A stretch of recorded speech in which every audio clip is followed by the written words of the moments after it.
Hello friends, welcome to BK study. मैं स्वयं सिंह आज आप लोगों के सामने लेकर आया हूँ हिस्ट्री का दिल्ली सल्तनत का इतिहास। आखिर दिल्ली सल्तनत का इतिहास कैसे शुरू हुआ, कब तक चला और कब तक किन किन वंशों ने इस पर राज किया, ठीक है, आज हम जानेंगे आज के वीडियो में।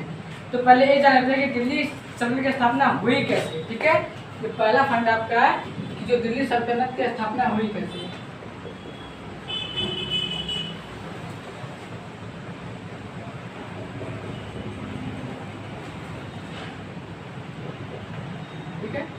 पहले तो जान लेते हैं कि दिल्ली सल्तनत की स्थापना हुई कैसे। तो जब मोहम्मद गौरी की मृत्यु, मोहम्मद गौरी 1206 में,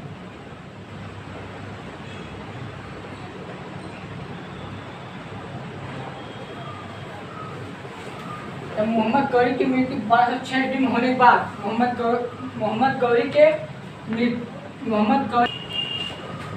मोहम्मद गौरी की मृत्यु के बाद 1206 ईस्वी में मोहम्मद गौरी की मृत्यु के बाद उसका सेवक, उसका जो सूबेदार था, सूबेदार कुतुबुद्दीन ऐबक,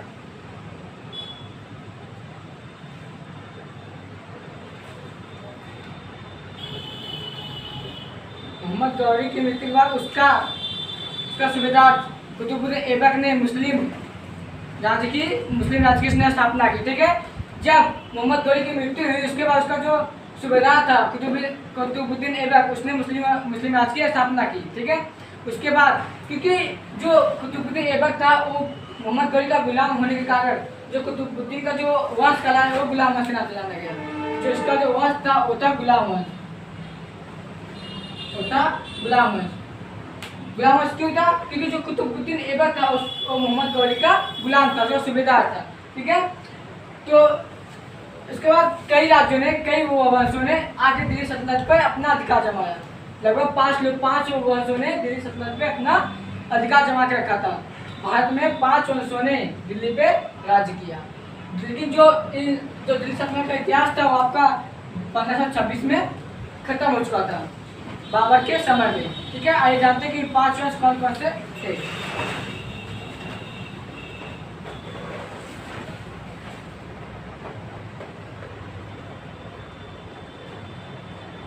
जानते हैं 5 वंशों के बारे में। यहाँ पर पहला तो आपका था गुलाम वंश।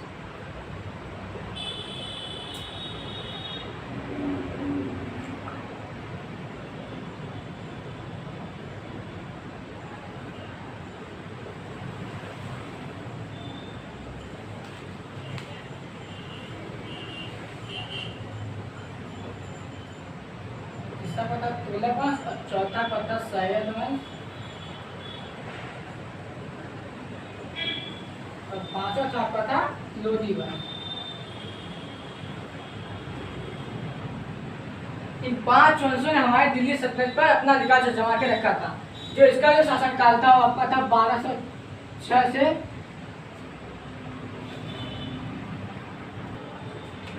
इन 5 वंशों ने हमारे दिल्ली सल्तनत पर अपना राज्य अधिकार जमा के रखा था। जो आपका पहला था आपका था गुलाम वंश, जो 1206 से 1290 तक दिल्ली सल्तनत में अपना राज्य किया। उसके बाद आपका खिलजी वंश जो 1290 से 1320 तक, और फिर आपका तुगलक वंश 1320 से 1414, और फिर सैयद वंश 1414 से 1451 तक, और फिर आपका था लोधी वंश वो आपका 1451 से 1526 तक। 1526 में इस पूरे वंशों की समाप्त हुई, ठीक है। अब बात आती है गुलाम वंश में कौन कौन से शासक थे और किसने किसने राज्य किया, ठीक है। जब कह रहा गुलाम वंश पहला, ठीक है, गुलाम वंश, इसमें आपका पहला जो शासक था वो था कुतुबुद्दीन ऐबक।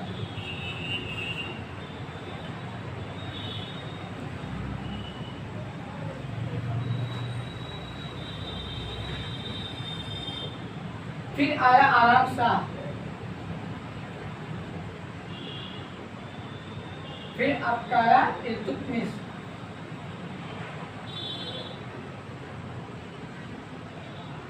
फिर आपकी रजिया सुल्तान,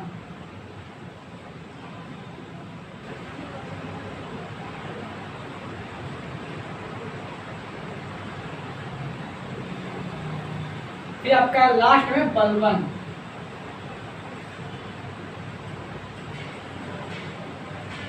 गुलाम वंश के ये 5 शासक थे। पहला आपका था कुतुबुद्दीन ऐबक, ठीक है। उसके बाद आया आराम शाह। ये जो आराम शाह था वो कुतुबुद्दीन ऐबक का पुत्र था, ठीक है। ये आराम शाह इसका पुत्र था।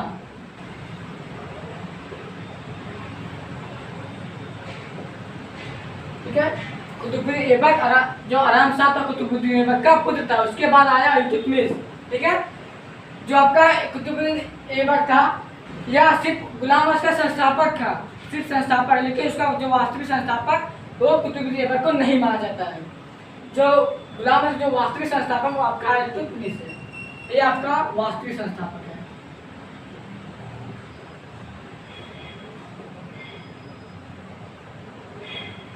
जो गुलाम जो वास्तविक संस्थापक वो इल्तुतमिश को माना जाता है, ना कि आपके कुतुबुद्दीन ऐबक, क्योंकि बस संस्थापक था लेकिन जो वास्तविक था वो आपका इल्तुतमिश था, ठीक है। कुतुबुद्दीन ऐबक इसने अपने समय में बहुत कुछ कार्य किया। जैसे इसने पहले तो इसने बनाया कुतुब मीनार,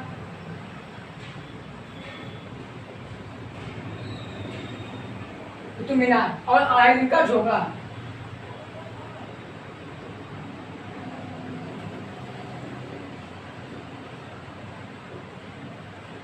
जो अजमेर में था।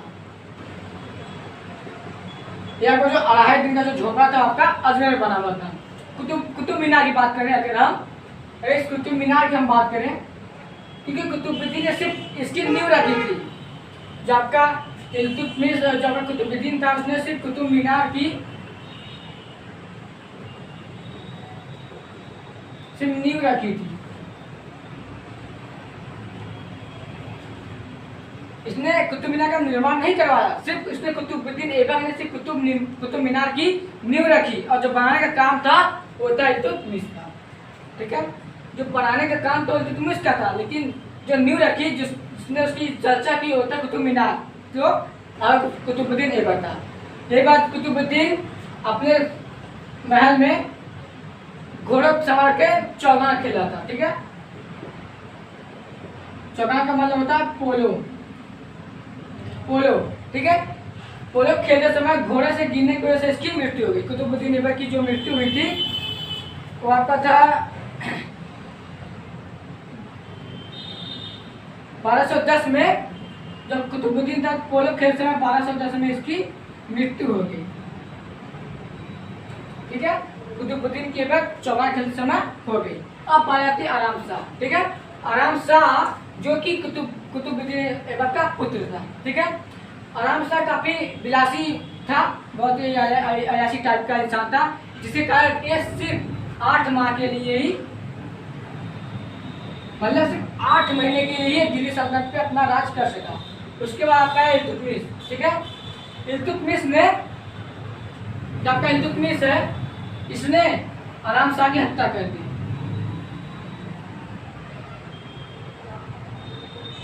इल्तुतमिश ने आराम शाह की हत्या कर दी, ठीक है। इल्तुतमिश ने आराम शाह की हत्या करके खुद गद्दी पर जाके बैठ गया, ठीक है। इल्तुतमिश ने आराम शाह की हत्या कर दी और फिर खुद जाके दिल्ली सल्तनत की गद्दी पर बैठ गया इल्तुतमिश, ठीक है। इल्तुतमिश काफी अच्छा शासक था, इसने अपने शासन में बहुत अच्छे से काम किए, कई काम तो हुए भी थे। अब बारी हम करते हैं बात इल्तुतमिश की, ठीक है। जो इल्तुतमिश था, ये जो आपका इल्तुतमिश था, ठीक है। इल्तुतमिश आपका था वो कुतुबुद्दीन ऐबक का दामाद था,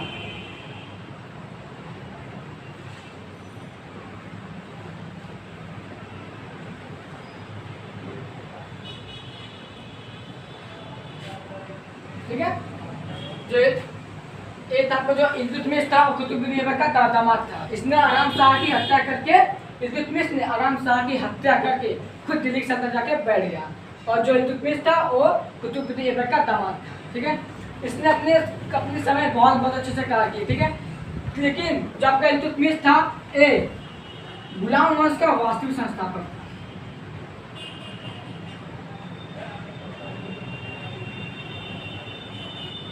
ठीक है, वास्तविक संस्थापक था, और ये सम्मी वंश का था। इल्तुतमिश आपका सम्मी शमसी वंश का था। जबकि इल्तुतमिश था वो शमसी वंश का राजा था, ठीक है। और उसने दिल्ली सल्तनत की दिल्ली सल्तनत में गुलाम वंश का वास्तविक संस्थापक कहलाया। ठीक है।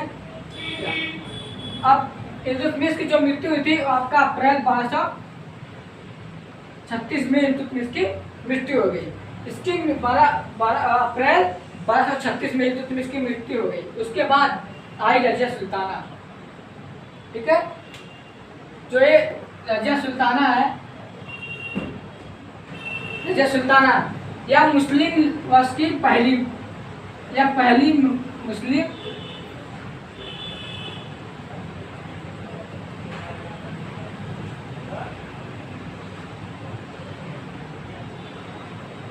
मुस्लिम शासिका थी। ठीक है। जो आपकी जो रजिया सुल्तान थी वह मुस्लिम वंश की पहली सुल्तान थी, पहली शासिका बनने वाली थी। आप जानते हैं कि जो पहला समाज था वो औरतों में किस निगाह से देखता था। अगर वो किसी क्षेत्र में आगे बढ़ जाती तो उन्हीं की निंदा कर देते। इस कारण जो रजिया सुल्तान थी उसने अच्छे से अपना शासन को नहीं संभाल सका। फिर भी इसने अपने राज्य में बहुत अच्छे से कार्य किए और अपने शासक को बहुत अच्छे से रखा। फिर भी लोगों की निंदा की वजह से इसने अपना शासनकाल छोड़ दिया। और इसके पति का नाम जो था वो था अल्तुनिया।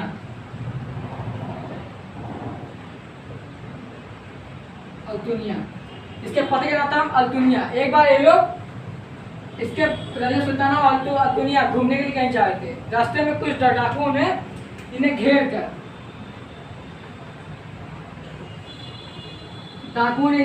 इनकी हत्या कर दी। ठीक है। जो इनकी हत्या हुई थी वो 13 अक्टूबर को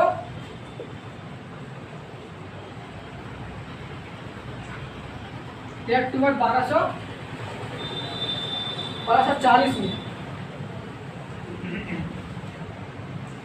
ठीक है। इन जो आपका जो अल्तुनिया जो रजिया सुल्तान थे एक बार घूमने के लिए जाते घोड़े से, लेकिन कुछ डाकुओं ने इनको रास्ते में घेर लिया, जिसको इन दोनों को 12 अप्रैल 1240 में 12 अक्टूबर 1240 में इनकी हत्या कर दी। कुछ डाकुओं ने 12 अक्टूबर को 1240 में इन दोनों की हत्या कर दी रास्ते में। उसके बाद कुछ और शासक थे, जैसे रजिया सुल्ताना के बाद कुछ 3 आए थे, 3 शासक और थे। पहला आपका था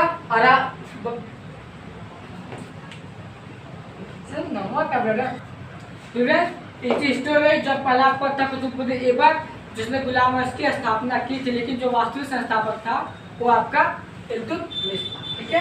जो वास्तविक संस्थापक था आपका इल्तुतमिश था, ना कि कुतुबुद्दीन ऐबक था। इसने सिर्फ गुलाम वंश की स्थापना की थी, ना कि संस्थापक। ठीक है। अब बात आती है आराम शाह। जो आराम शाह था वह कुतुबुद्दीन ऐबक का पुत्र था। एक बहुत विलासी टाइप का था। ठीक है। और इसी कारण जो इसका शासन काल था, जो आराम शाह का शासन काल था सिर्फ 8 महीने के लिए था। उसके बाद इल्तुतमिश जो उसका दामाद था, इसका कुतुबुद्दीन ऐबक का दामाद था। इल्तुतमिश कुतुबुद्दीन का दामाद था और इल्तुतमिश ने आराम शाह की हत्या करके, ठीक है, खुद जाकर गद्दी पर बैठ गया। इल्तुतमिश ने अपने शासन बहुत अच्छे से काम किया, लोग इसे बहुत पसंद करते थे क्योंकि इसका शासन का बहुत बढ़िया था, ज़्यादा प्रजा पे कर नहीं लगाता था। और इल्तुतमिश ही गुलाम वंश का वास्तविक संस्थापक था। उसके बाद आपके रजिया सुल्ताना। ठीक है। रजिया सुल्ताना मुस्लिम वंश की पहले शासिका बनी, लेकिन लोगों के ताने की वजह से इसने शासन को अच्छे से नहीं संभाल सका। इसके पति का नाम था अल्तुनिया। उसके बाद एक शहर के लिए निकले और कुछ डाकुओं ने इनको रास्ते में घेर के 12 अक्टूबर 1240 में इनकी हत्या कर दी। लास्ट में आया बलबन तो कुछ ज़्यादा खास नहीं था, फिर भी इसका नाम आया। ठीक है। अब बारी आपकी आती है दूसरे वंश की, जो है खिलजी वंश। ठीक है। अब बात करते हैं दूसरे वंश की, जो दूसरा वंश था खिलजी वंश। ठीक है। अब खिलजी वंश के कौन कौन से शासक थे ये जान लेते हैं।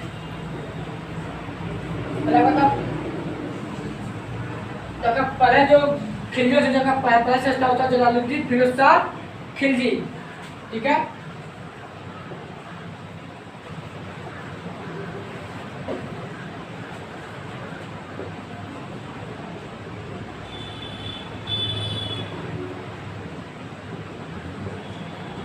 ठीक है। और आपका जो दूसरा था वो आपका था अलाउद्दीन खिलजी।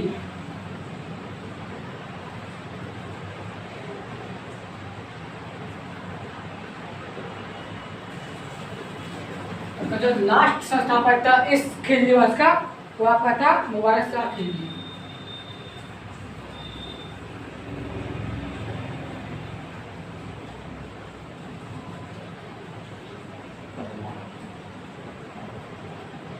ठीक है, तो जो खिलजी वंश का जो संस्थापक था आपका था जलालुद्दीन खिलजी। ठीक है, ये आपका वास्तविक संस्थापक है इसका। जो जलालुद्दीन फिरोज शाह खिलजी था वो इस खिलजी वंश का वास्तविक संस्थापक था। और ठीक है,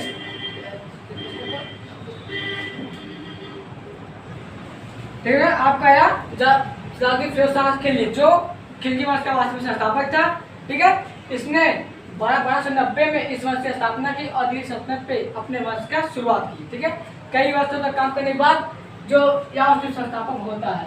इसकी जो मृत्यु थी वो आपका था 1320 ईस्वी की इसकी मृत्यु हुई फिरोज शाह तुगलक की, फिर फिरोज शाह खिलजी की। ठीक है, जिसकी मृत्यु थी वो 1220 में इसकी मृत्यु होने के बाद आया आपका अलाउद्दीन खिलजी। ये अपने बहुत इंपॉर्टेंट है, अलाउद्दीन खिलजी अपने में बहुत इंपॉर्टेंट है। ठीक है, क्योंकि यह दक्षिण राज्यों पर विजय प्राप्त करने वाला सबसे पहला शासक यही था।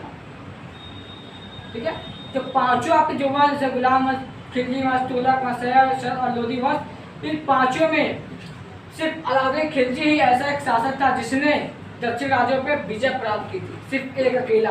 ठीक है, इसने 1296 में दिल्ली सल्तनत पे आया और दक्षिण राज्यों पे विजय प्राप्त करना शुरू कर दिया और विजय प्राप्त करते करते यह बहुत आगे निकल गया और पहला शासक बन गया जो दक्षिण राज्यों पे विजय प्राप्त करके आया था। ठीक है, उसके बाद आप जो इसकी मृत्यु थी वो आपकी थी 5 जनवरी की जो मृत्यु थी वो 5 जनवरी 1316 हुई इसकी मृत्यु। ठीक है, अब बारी आपकी आती है मुबारक शाह खिलजी। एक नहीं इंपॉर्टेंट नहीं है बट फिर भी खिलजी वंश का संस्थापक भी रह चुका है। ठीक है, यह अपने शासनकाल में यह सिर्फ 1310 में आया और यह सिर्फ 4 वर्ष के लिए ही, सिर्फ 4 वर्ष के लिए, यह सिर्फ 4 वर्ष के लिए दिल्ली सल्तनत का अपना शासन करता रहा। ठीक है, उसके बाद 1320 में जो इन सबकी मृत्यु होने के बाद 1320 में खिलजी वंश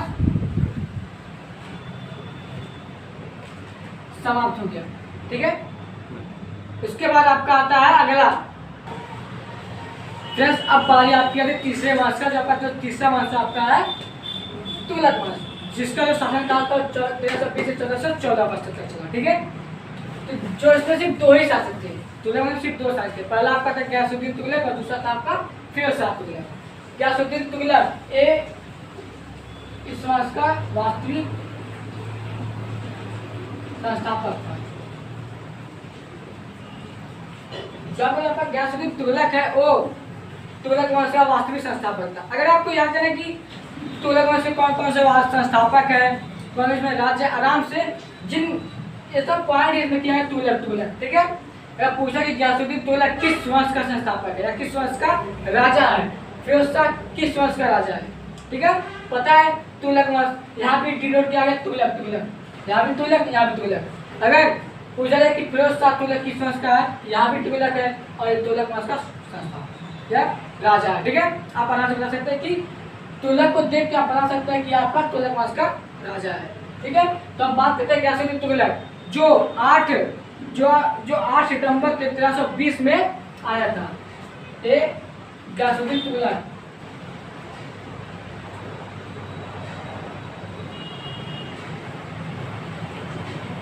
आपका 8 सितंबर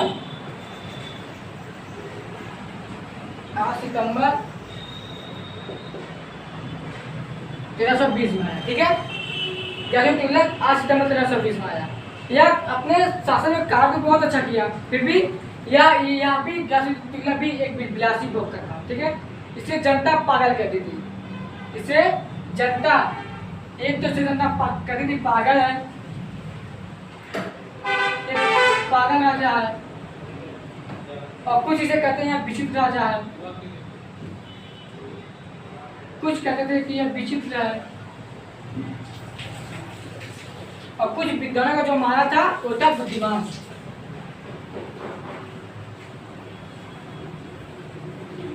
ठीक है, जो व्यासुरी तुलना था उससे उसकी प्रजा पागल कर दी। ठीक है, तो इसकी प्रजा से पाप करेंगे पागल आ जाए, और दूसरे उसे कुछ कहते हैं कि एक विचित्र राजा है, इसे समझना इम्पॉसिबल है, इसे समझना नामुमकिन है। और तीसरा से कहते थे कुछ जो विद्वान थे उसे बुद्धिमान मानते थे। ठीक है, इसकी मृत्यु के बाद आपका आया फिरोज शाह तुगलक। ठीक है, अब बात करते हैं इसकी गयासुद्दीन तुगलक की मृत्यु के बाद आपका आया फिरोज शाह तुगलक। यह पहला मुस्लिम शासक था। अगर फिरोज शाह तुगलक की बात करें, एक बहुत अच्छा राजा था। अपने इस गयासुद्दीन तुगलक से ज़्यादा शासन और सबसे ज़्यादा अच्छा शासन व्यवस्था, बाजार व्यवस्था, मार्केट जितनी व्यवस्था थी सबसे अच्छा फिरोज शाह तुगलक में थी। यह अपना पहला शासक था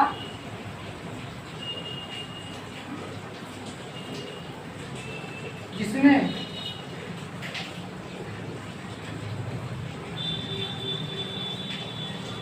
ब्राह्मणों पर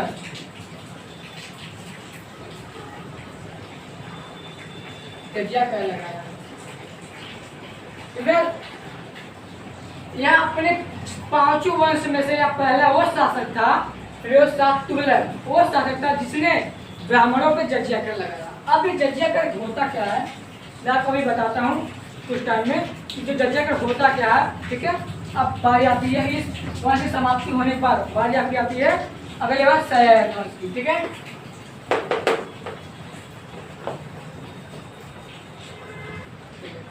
है, अब बारी आपकी आती है जो लास्ट जो चौथा आपका है सैयद वंश। ठीक है, सैयद वंश जिसकी शुरुआत 1414 से 51 तक हुई। ठीक है, अब बारी हम बात करते हैं कि इसमें कौन सा के शासक थे। फर्स्ट आपका था खिजर खान, दूसरा मुबारक खान, चौथा मोहम्मद शाह, लास्ट आलम शाह। ये 4 शासक सैयद वंश के थे। भाई कहते हैं जब तक खिजर खान था ये आपका इस वंश का संस्थापक था। ठीक है, जब तक खिजर खान था वो इस वंश का संस्थापक था। मुझे देखा सैयद वंश अपने में इम्पोर्टेंट रिलेशन तो नहीं है, जो सैयद वंश से अपने इम्पोर्टेंट चैप्टर नहीं रखता है, जो पाठ इसका है खुदाई पर नहीं है, फिर भी जानते कि उसको कौन कौन सा सिर्फ ये आपको रखना है कि सैयद वंश में कौन कौन से राजा थे। ठीक है, तो खिजर खान आपका संस्थापक था। इसके मृत्यु के बाद आपका मुबारक खान, इसके बाद आया मोहम्मद शाह, फिर आपका आलम शाह। इन 4 की मृत्यु के बाद सैयद वंश समाप्त हो गया। जो खिजर खान की जो मृत्यु हुई थी जो आपकी हुई थी वो 20 मई को, जिसकी मृत्यु आपकी जो 20 मई 1421 में हुई थी। ठीक है, जब खिजर खान की मृत्यु थी वो 20 मई 1421 में थी। जो इम्पोर्टेंट आपको ये बता रहा हूँ खिजर खान के बारे में, सिर्फ इसके बारे में जानिए। इसकी मृत्यु 20 मई 1421 को हुई थी। उसके बाद आपका आया मुबारक खान, मोहम्मद शाह, फिर आपका आया आलम शाह। इन सबकी मृत्यु के बाद सैयद वंश समाप्त हो गया। अब बारी आती है लोधी वंश जो अपने में एक बहुत इंपॉर्टेंट पार्ट रखता है। ठीक है, अब बात करते हैं सबसे लास्ट वंश जो आपका था लोधी वंश। इनको भी आपको याद करना है कि इसके कौन कौन से संस्थापक थे, कौन से राजा थे लोधी वंश के, इससे आप याद कर सकते हैं लोधी से। मेन पॉइंट आपका ये है लोधी मतलब लोधी वंश के संस्थापक थे, लोधी वंश के शासक थे। ठीक है, बात करते हैं बहादुर लोधी। जब जो लोधी वंश था 1414 से 1526 है, 1451 से 1526 से इसका शासनकाल रहा। जिसका संस्थापक तो आपका था बहादुर लोधी। ठीक है, इसका जो वास्तविक संस्थापक था आपका बहादुर लोधी था। इसकी बहादुर लोधी की मृत्यु के बाद आपका आया सिकंदर लोधी। अगर देखा जाए तो सिकंदर लोधी की वजह से ही लोधी वंश एक अपने में महत्वपूर्ण पार्ट रखता है। सिर्फ ना कि बहादुर लोधी नहीं बल्कि सिकंदर लोधी के कारण ही लोधी वंश अपने में एक महत्वपूर्ण पार्ट रखता है। क्यों बताता हूँ। सिकंदर लोधी ठीक है, यह एक सबसे योग्य शासक। अगर हम बहादुर लोधी की बात करें यह योग्य शासक नहीं था, यह भी एक विलासी भोग का था, हमेशा विलासपान सोचता था। इसकी मृत्यु के बाद आपका आया जो सिकंदर लोधी। इसे प्रजा बहुत मानती थी क्योंकि यह एक योग्य शासक था। इसने अपने शासन काल में बड़े बड़े स्कूलों, बड़े बड़े नहरों की स्थापना की और कई बड़े बड़े करों को हटा दिया। ठीक है, जिसके कारण ये बहुत योग्य शासक कहलाया। इसके शासन काल में किसी को भी कोई प्रॉब्लम नहीं हुई, कभी कोई प्रजा से कहीं ना, क्योंकि विलास भोग से बहुत दूर रहता था। इस कारण अपने में एक योग्य शासक बन चुका। 1504 में ठीक है। जब जो ये सिकंदर लोदी है, ठीक है, 1504 ईस्वी में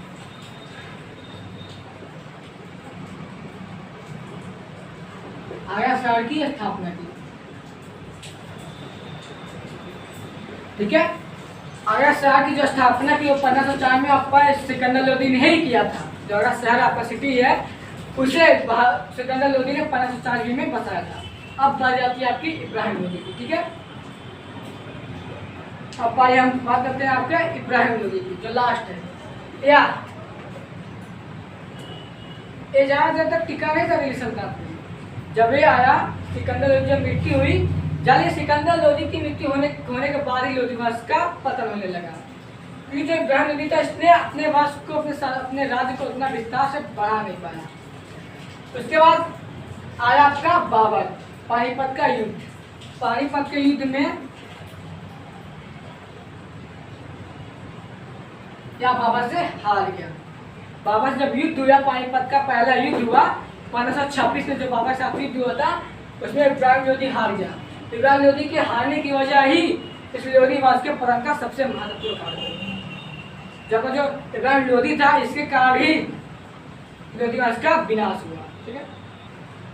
फ्रेंड्स, मैंने आपको बताया जो फिरोज शाह तुगलक था, जिसने जजिया कर, जो ब्राह्मणों पे जो सबसे पहला कर जो जजिया कर था वो आपके फिरोज शाह तुगलक ने ब्राह्मणों को लगाया था। तो अब बात हम करते हैं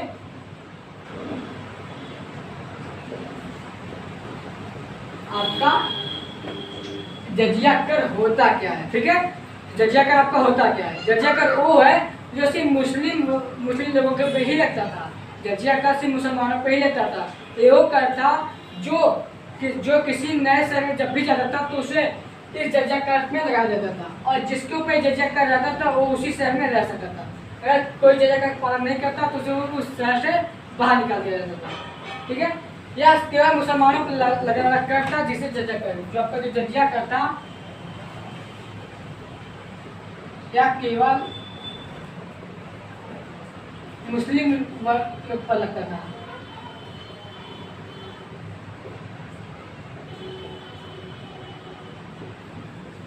लेकिन जब फिरोज शाह तुगलक ने उसने ब्राह्मणों पे भी एक कर लगा दिया, जिससे ब्राह्मणों ने धरना दिया, भूख हड़ताल की, लेकिन इन सबका असर आपके फिरोज शाह तुगलक पर कोई असर नहीं पड़ा। उसने इन पर कोई ध्यान नहीं दिया। अंततः लास्ट में मान के ब्राह्मणों ने जजिया कर को स्वीकार कर लिया, ठीक है। तो जो जजिया का जो इतिहास है ये तो आपको मिलता है कि फिरोज शाह तुगलक ने लगाया जजिया कर, ब्राह्मणों पे क्यों लगाया। अब जो जजिया का जो इतिहास है मैं आपको समझाता हूँ, वही बहुत शॉर्ट में, क्योंकि अगर हिस्ट्री में स्टार्ट कर दूँ कम से कम 1 घंटे का वीडियो तो आपको जजिया कर बन जाएगा। लेकिन मैं सब बहुत शॉर्ट में बता रहा हूँ जजिया कर होता क्या है।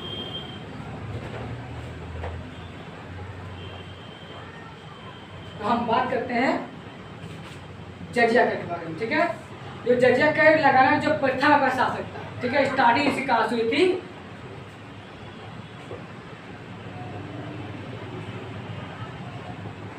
जजिया कर लगा पहला जो आपका शासक था वो आपका था मोहम्मद बिन तुगलक, ठीक है।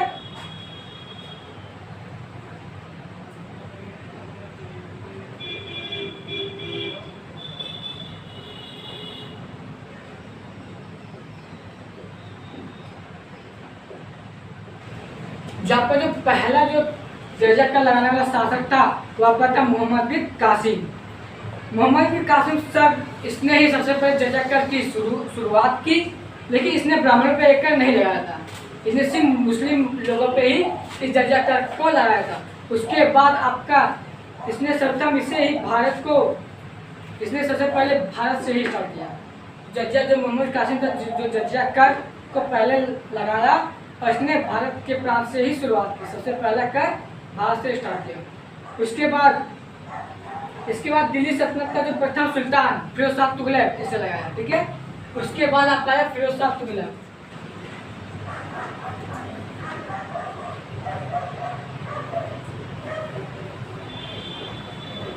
फिर आपका फिरोज शाह तुगलक जिसने जजिया कर को लगाया, ठीक है। इसका ये हो गया फर्स्ट, सेकेंड। अब बारी आती है थर्ड। ये जो कर नेता है ना, किसने भारत पे लगाया था। मोहम्मद कासिम ने शुरुआत की भारत से जजिया कर की। अब पहले कश्मीर में ये जो कर था, जो जजिया कर था,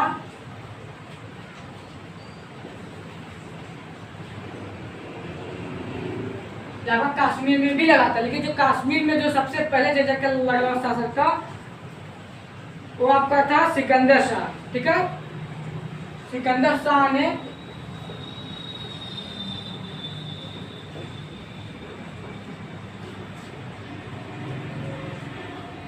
कश्मीर में सबसे पहले जजिया कर लगाना शासक आपका था सिकंदर शाह था।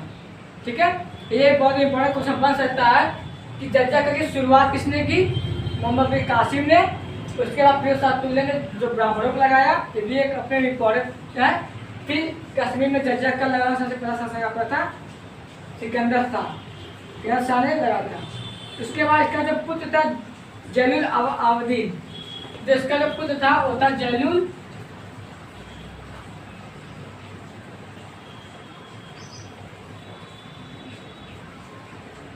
आबदीन। जैनुल आबदीन जो सिकंदर शाह का पुत्र था। ठीक है, इसने भी इस कर को बनाए रखा। फिर सिकंदर शाह ने कश्मीर में इस कर को लगाया 1420 से 1470 तक। ठीक है, उसके बाद आया सिकंदर जजिया कर को समाप्त करने वाला। अगर बात करें कि जजिया कर को समाप्त करने सबसे पहला शासक कौन बना, तो आपका अकबर था।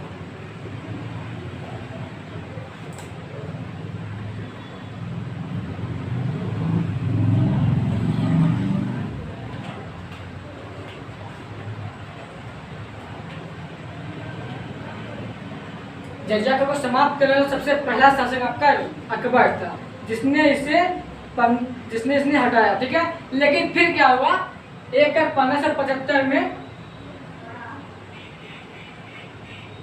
फिर लग गया। 1564 में तो हटा। ठीक है, अकबर ने 1564 में इस कर को हटा दिया पूरी तरह, लेकिन फिर यही कर 1575 में फिर कर लग गया। यही कर जजिया कर 1564 में हटा, फिर 1575 में दोबारा कर लग गया। ठीक है, उसके बाद पूरी तरह इस कर को हटाना जो पहला शासक था पूरी तरह पूरे देश से प्रभाव से 1720 में जो इस कर को जो हटाया, जो 1720 में पूरे भारत से सबसे पहला आपका था मोहम्मद शाह।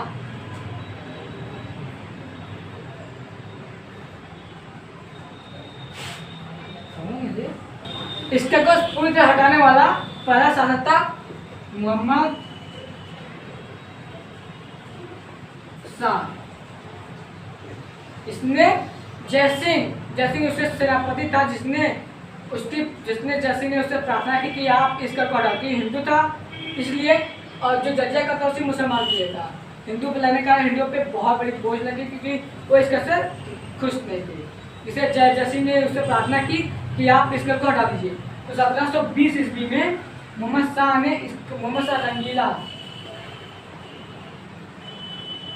रंगीला ने इस कर को पूरी तरह पूरे भारत से हटा दिया। ठीक है, 1720 में। तो अगर जो मेन क्वेश्चन आपका पहला कि जजिया कर को सबसे पहले लगाने वाला कौन था? मोहम्मद बिन कासिम। और उसके बाद फिर तुगलक ने ब्राह्मणों को लगाना सबसे पहला शासक बना फिर तुगलक ब्राह्मणों को। फिर जजिया कर कश्मीर में सबसे पहले जजिया कर किसने लगाया? तो सिकंदर शाह था। फिर आपका अकबर, इसने कर हटाया 1564 में, फिर 1575 में लगा दिया। लेकिन फिर भी अगर कोई पूछे कि जजिया कर को हटाने वाला सबसे पहला शासक कौन है, तो आपका अकबर ही होगा। ठीक है, हटाने वाला फिर पूरी तरह हटाने वाला तो आपका मोहम्मद शाह रंगीला। किससे कहने पे? जयसिंह कहने पे। ठीक है फ्रेंड्स, वो भी 1720 पे। ठीक है फ्रेंड्स, बस आज इतना ही, क्योंकि जजिया का टॉपिक बहुत लंबा है। मैंने आपको बहुत शॉर्ट बताया कि किसने किसकी कब कर स्टार्ट की, किसने बंद किया और किसने पूरी तरह इस कर को हटा दिया। ठीक है, तो फ्रेंड्स आज के इतना ही, मिलता है कल के वीडियो में। और अगर आप यूपीएससी अगर आप एसआई की तैयारी कर रहे हैं तो एक चैनल है जिसका नाम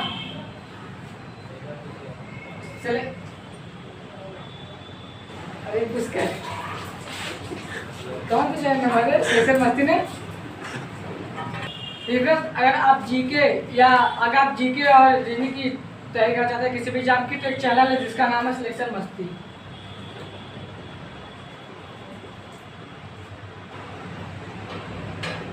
ठीक है, एक चैनल इसका नाम सिलेक्शन मस्ती है, जिसपे आपको डे बाय डे का जीके आपको रोज मिलता रहेगा। ठीक है, और आप इस पर जाके अपना जीके मजबूत कर सकते हैं। आपका जीके कमजोर है वो भी डे बाय डे, ठीक है, क्योंकि ये जीके आपका हर दिन हर डे का जीके इस पर ज़्यादा रहता है। ठीक है फ्रेंड्स,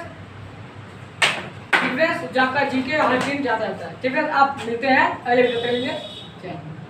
ठीक है, अगर आपको मेरा वीडियो बहुत अच्छा लगा हो तो आप इसे लाइक शेयर कमेंट जरूर करें, अपने दोस्तों को शेयर करें, और हाँ सब्सक्राइब करना मत भूलिएगा। ठीक है फ्रेंड्स, चलिए।